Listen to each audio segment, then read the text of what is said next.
म्हणून रेणुका सखी मिळाली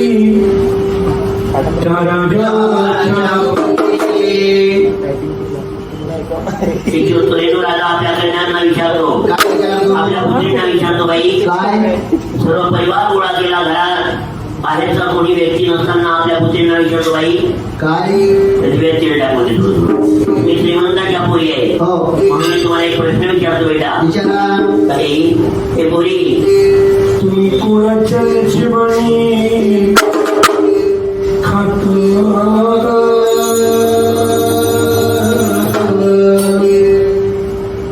बाई, तुम्ही कोणाच्या नशिबाने खाता? वडील पोरींना बोलले, पोरी म्हणजे आमच्या बाबांना आनंदमय वातावरण हा कसला प्रश्न उद्भवला, बाबांना दुःख वाटलं असं कधी बोलू नये, त्यालाच पोरी म्हणतात. चारी पोरी म्हणते, बाबा मी तुमच्याच नशिबानं खातो. वडिलांना आनंद झाला, थोड्या वेळ गप्प आले, थोड्या वेळी पुन्हा बोलायला लागले, बाई आज माझ्या नशिबाने खाता. पुढे कोणाच्या नशिबानं खा, कोणावर अवलंबून राहा. तीन पोरी म्हणते, आमचे बाबा एवढे श्रीमंत आम्हाला आपल्यासारखं पाहून देईल. बहुतेक प्रत्येक माणूस बरोबरीचा सुद्धा पाहिजे, खरं म्हणजे बरोबरचाच पाव. तुम्ही कधी कमजोर पाहिला त्याला मोठ्या वकारे येते, या ना जवायचं म्हणजे येतो चौकाचा पाव, या ना म्हणजे थोड्या वेळाला खरला घेतो, या ना म्हणजे आता मिटिंग जाऊ घ्यायचं आहे, थोड्या वेळानं मग जावा येते 90 लावते, एकटा चुलीपाशी हलवण्यासारखा दिवस. काही माणूस म्हणते का 4 माणसाच्या जवळनं आपल्या सासऱ्याची राग लागली, तो खरा जावाई. तू आज जावाई आहे, उद्या सासरा बनणार. तू आज मुलगा आहे, उद्या बाप बनणार. तू आज सून आहे, उद्या सासू बनणार. हे आई, तू आज लेक आहे, उद्या माय बनणार. हा विचार करून जीवन जगशील ना तर तुझं कधी वाटोळ होणार. जो प्राणी जन्माशी आला एक वेळ त्याला कधीतरी मरण येणार आहे. ही रावणाने कोणाला सांगितलं? म्हणलो जाईला या जन्म मरणाचा खोज सांगतो आज चुकीनं मुक्ती वाचून. म्हणून रावणाने बायकोच्या म्हणण्यावर हे वाईट कृत्य केलं. कुणाच्या म्हणण्यावर? बायकोच्या. म्हणजे मृत्यू येणार आहे, म्हणजे मुक्ती वाचून मृत्यू मिळणार नाही, मृत्यू वाचून मुक्ती मिळणार. कारण एकदा रावणाने मंदोदरी कौशल खेळता खेळता रावण हारले, तेव्हा मंदोदरी म्हणते, रावण म्हणे मंदोदरी पहा आता मी फासा फेकतो पहा, तुम्ही अपरिणत वाचवा. रावण हुशियार आता आहे पाणीची वेळा, सांभाळून खेळा आठवून तो भोळा शिवशंकर.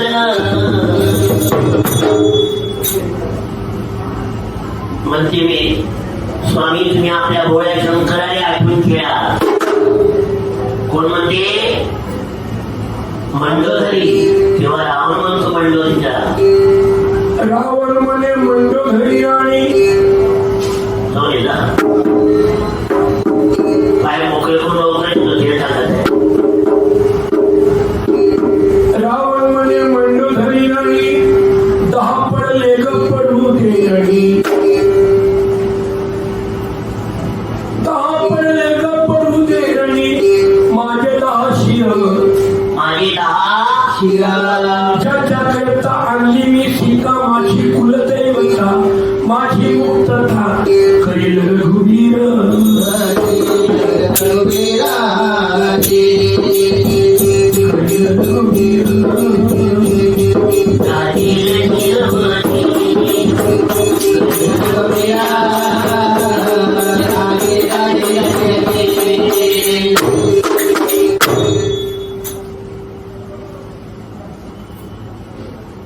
रावण म्हणते मंडोदरी मी सीता आणली नाही, माझी कुलदेवता आहे, दाखवायला आणली मी.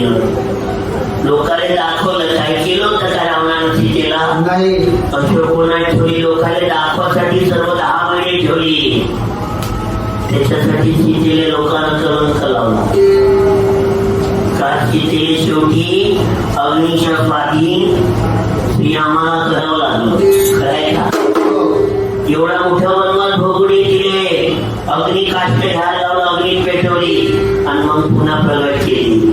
कारण हे लोकांना माहित होतं का पेटवून जायला म्हणून? नाही, कारण त्यांना सीताला चोरी पाठवायच्या अगोदर की सीता अग्निदेवाच्या स्वाधीन केली होती, म्हणून त्यांना अग्नी प्रज्वलित करून सीतेला परत घेतलं. शास्त्र खूप महान आहे.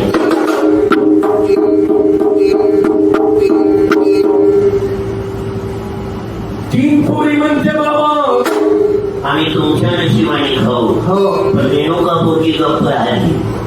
म्हणजे माझ्या बहिणीनं अक्कलने वेळ्या वाकड्यासारखे काही बोलल्या, पण आपल्याला अक्कल असून लहान थोडी मोठ्या लहान मोठ्याची चूक झाली तरी लहान्यानं तोंड टाकून बोलू नये.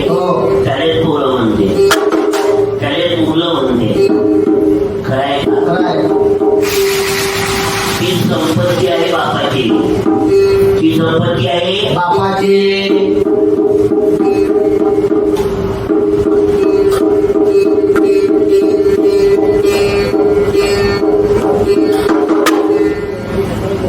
तीन मुली म्हणते आम्ही तुमच्या नशिबानं खाऊ. रेणुका गप्पर आली, वडिलांचं लक्ष पडलं काही म्हणजे 3 मुली बोलल्या, भेटी का गप्पर आली. बाबाने बोलले तर तुम्हाला रागी ना वेळे पोरीचं बोलण्याचं राग नसते का तुम्हाला स्वतःच बोल. किंवा माझी रेणुका काय म्हणते, बाबा तुम्ही बोल म्हणता मग बोलतो, मनात इच्छा बोलायची बोल ना मला. काय म्हणते बाबा, तोपर्यंत आई वडील आपल्या पोरीचा हात डोळे करत नाही,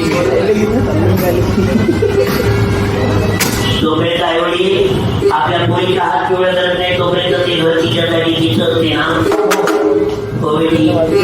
त्या दिवशी प्रत्येक मायबाप आपल्या पोरीचे हात पिवळे करते.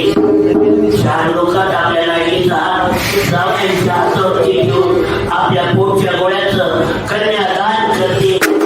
बाबा त्या दिवशी ते घर पोरले परत होते ना. बेटी आम्ही तुमच्या नशिबाने कशी काय? मी माझ्या नशिबाने खायला तुम्ही द्याल तिथे जाई.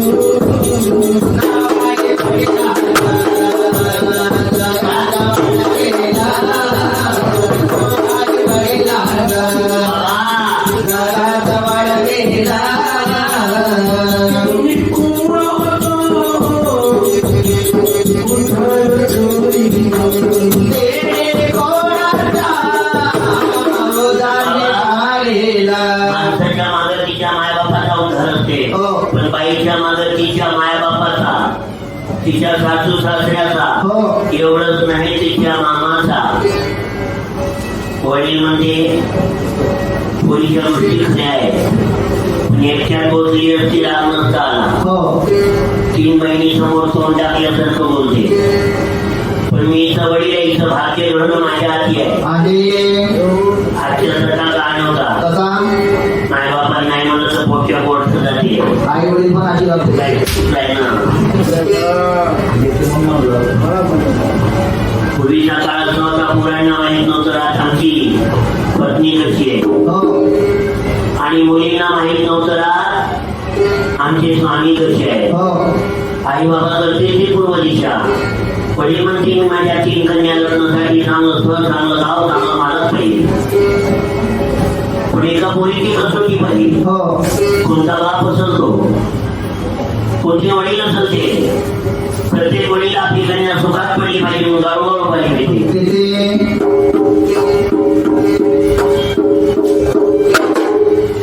पण ही कोणती कन्या,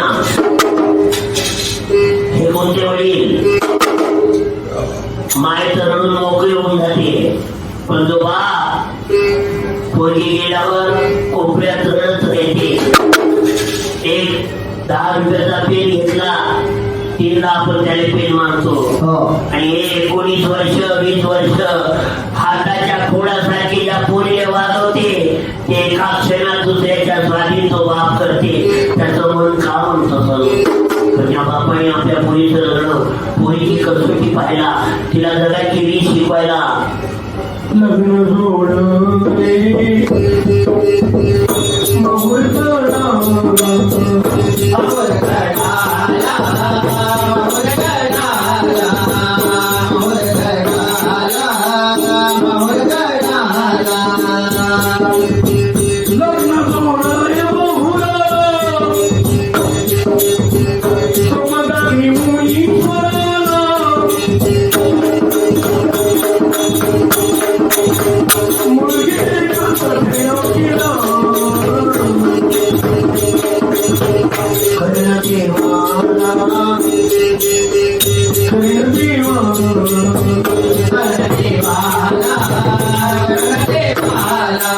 मनात म्हणजे कोणाच कळलं नाही पाहिजे की या बापाने आपल्या पोरीची कसोटी पाहिली. कुणाच्या लक्षात नाही आला पाहिजे का या बाबाने आपली पोरगी एवढ्याच होती. मग कुणाला समजत नाही पाहिजे, समजलं नाही पाहिजे, मुलीच्या लक्षात नाही आलं पाहिजे. म्हणून त्या रेणुकाचं लग्न झालं, आपले मांडव लागले, खांब खायचे असले, जागोजागी बैठकी केल्या.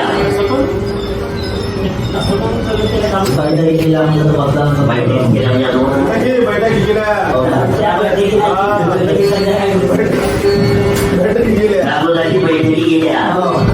पहिले बरं जात्या पाहिजे, दुसरी नवऱ्याच्या देऊ तांडा, तिसरी नवरदेवाला, चौथी नवरीला, श्री सोन्याचं वाशी नव्या सुंदरचं डाव, हाती सोन्याचं सुगण, नवरदेव हनुमंत पहारावर आला. हे हनुमंता जसा पावला राम काजा, तसा पावलो या भक्ताच्या. हनुमंताला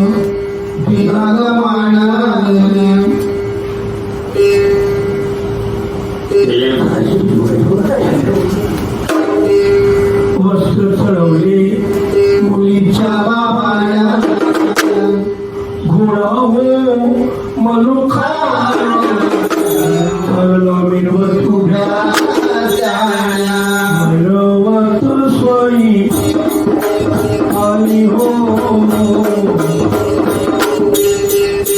मांडवात स्वारी आली, थोर वेळ उत्तम झाली. शंखाच्या नागाने ब्रह्मदेवाच्या वेळाने, चंद्र सूर्याच्या किरणाने, आई बाबांच्या महान आशीर्वादाने, जिच्या बोलीला लाखो लोकांची रांग माहुलीला लागते, अशा माऊलीचं लग्न कसं लागलं ती अक्षर वाढ. नवरीचा बाप लावलंय माप, तिकडून आलो अक्षता वाटा मंडळीला, अक्षता वाटा मंडळीला, अक्षता वाटा मंडळीला.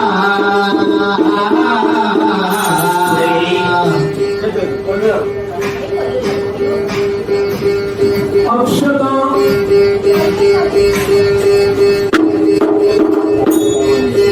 वाटा मंडळीला, अक्षता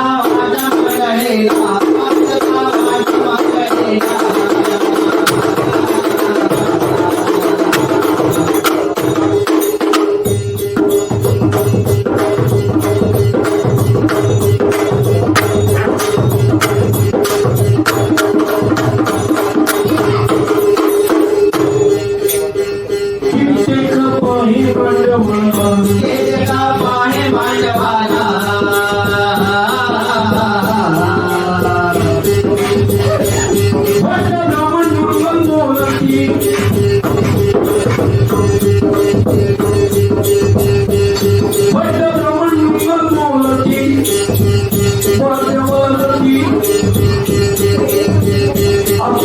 देवावर पडल्या अक्षरा देवावर पडला अक्षरा देवावर पडला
शंकरच्या नादाला कुटुंबदेवाच्या विधानाच्या नरसुयाच्या ठिकाणं मायबापाच्या महान आशीर्वादानं देवी जिनुकीचं लग्न लागलं.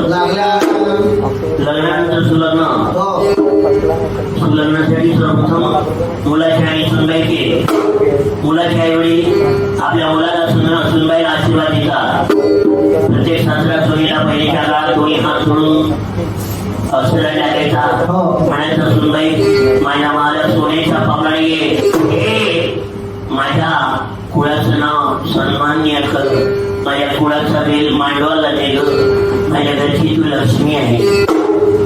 पण जेव्हा प्रत्येक मायमोळीचे आई वडील आपल्या लाडलीला आशीर्वाद द्यायला बोलावर जायचे ना, तेव्हा आई वडिलांचे डोळे फक्त अश्विनी भरले असायचे. आताही राहते, पण मायबाप पोरीच्या डोळ्यातले अश्रू पाहून आपल्या डोळ्यातले अश्रू लपवते आणि पोरीच्या समोर बोलावर ते काय म्हणते, बाई ही मुली तुझ्या डोळ्याची मोत्यासारखी थेंब येते ना, ते थांबव. तू आजपर्यंत ज्या वैभवात होती ते वैभव नव्हतं, ते खावं होतं. आता ज्या वैभवात तुला दिलं ना, तेच वैभव तुझं खरं आहे. म्हणून तुझ्या डोळ्यातले अश्रू थांबव. डोळ्यातल्या तुझ्या सरी बाई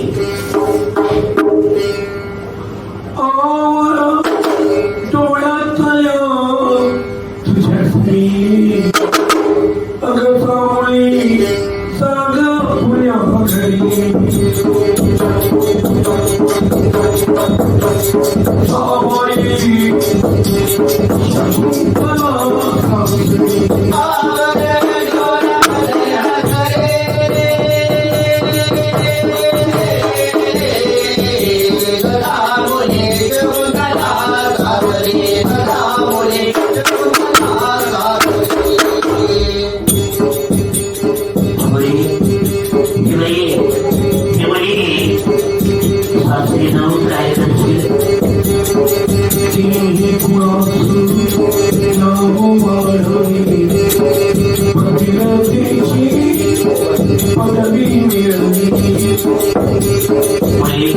आम्ही आशीर्वाद देतो.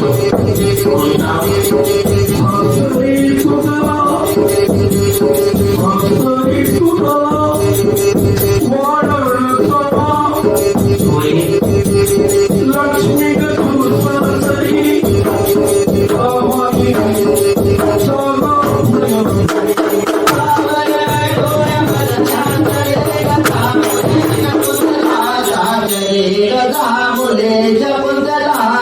लक्ष्मी नंतर मायबाप कन्यादान करते. सुंदर शाल मध्ये ती गोजीरवाणी आई बाबांच्या घरून प्रस्थान करायला जाते. मामा सर्वांचे आशीर्वाद आपल्या लाडीला मागून देते. मामाचे डोळे सुद्धा अश्रूने भरले असते. मामाच्या हाती आपल्या भाजीचे खाऊचे पैसे गोळा करायला एक भांडव किंवा वाटप नाही तर मग एखादा कटोरा. मामाच्या हाती कटोरा नाही, मामा कटोरा पैसे झाले मामाच्या हाती. मामा कटोरा नाही का मामाकडे 8 दिवसापासून येते. कमरायचे 2 दिवसानं 8 दिवसापासून मग ते सर्व द्यायला आणि लग्न झाल्याने 8 दिवस सांगते. बघा प्रत्येक मामा भाचीला घेऊन सर्वात पहिले बहिणी जवळ आणि भाऊजींजवळ येतो. प्रत्येक कन्यारत्न सर्वात पहिले माझ्या बाप्पाच्या पायाला डोकं लावते आणि ते पतीच्या दृष्टीने तिचा लाडला जायला दिसते. भावाला धावत जाते, त्याच्या वेळाला मिठी मारते. दादा तुझ्या ताईला सर्वांनी खाऊ दिला आहे, मी तुझ्यासोबत खाऊसाठी वाढण्याची ना, आता नाही वाढणार ना. पण दादा तुम्हाला काही देशील नाही ना, तोपर्यंत तुझ्या ताईचा खाऊ पूर्ण होणार नाही. पण बहीण त्या दिवशी दादाला काय मागते,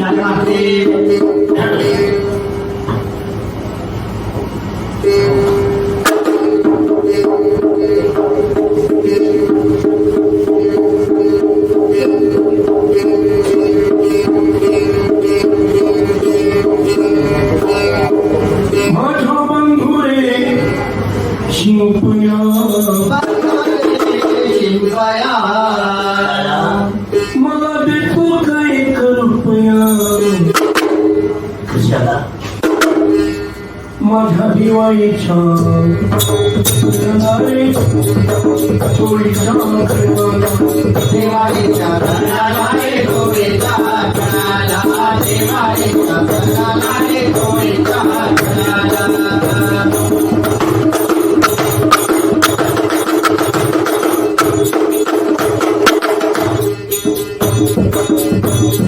दादा तू एक रुपये देशील ना आखरी खाचाची गिरवाणीला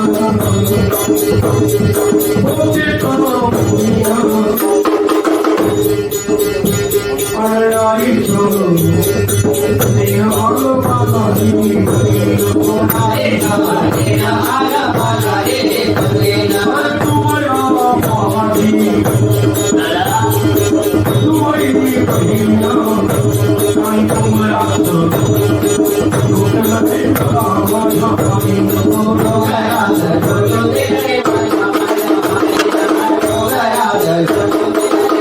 माझ्या बहिणीचं वाक्य ऐकून अवश्य मिळण्यासाठी एक बहीण काय म्हणते दादा अरे नको डोळे तुझी पाण्यानं भरजू आणि कोणी माझं तुमच्या ठिकाणी माझ्या बंधारा